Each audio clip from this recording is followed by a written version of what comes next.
The primary motivating factors of this design are greenery and collectivity. With regards to the site as it currently exists, the many openings along its front facade are the element of the pre-existing brick shell that I find the most interesting. Aside from this element, as well as other features of the neighborhood as a whole, my primary external inspirations included the Isabella Stewart Gardner Museum in Boston, the On Garden Cafe in Vietnam, and the Baltimore-based designer Hilton Carter. All three of these inspirations deal heavily with the idea of plants as an important element of design, as well as with blurring the line between outside and in. The Gardner Museum specifically inspired the creation of a colonnaded condition that acts as both a connector between different areas of the hostel, as well as serving as a transitional area between those spaces that are outside and those that are in. The outdoor portions of the hostel are primarily populated by two gardens that are distinct in character and purpose, but complement each other.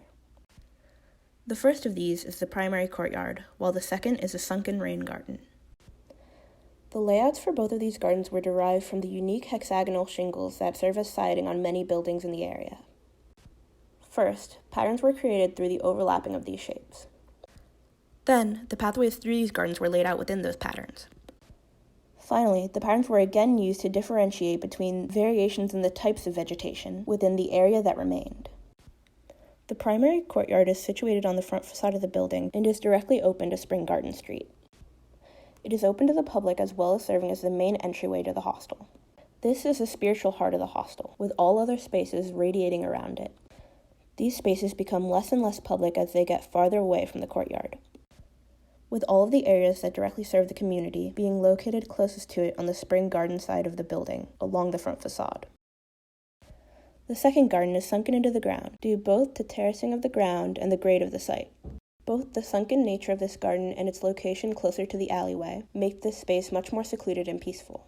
This space is not inaccessible to the public. However, its pushback position makes it a less intuitive place to visit for those who are not currently staying as guests at the hostel.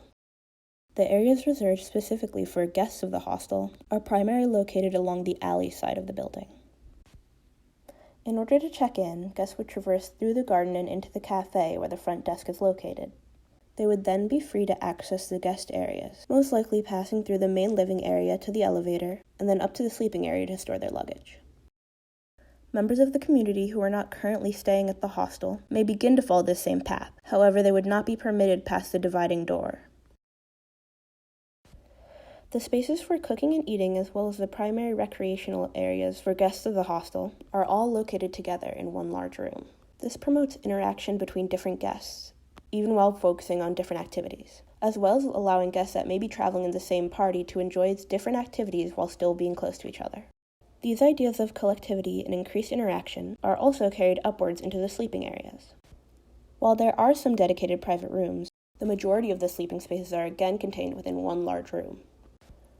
This space looks inwards towards the main courtyard. The sleeping space for each individual is contained within a much larger pod of sleeping spaces. Each individual sleeping space, or cell of the pod, contains its own set of shelves to act as a storage space for guests. These individual areas have options for variability and privacy through the utilization of sliding screens that can be opened and closed at the user's will. This allows for moments of privacy even while being surrounded by others.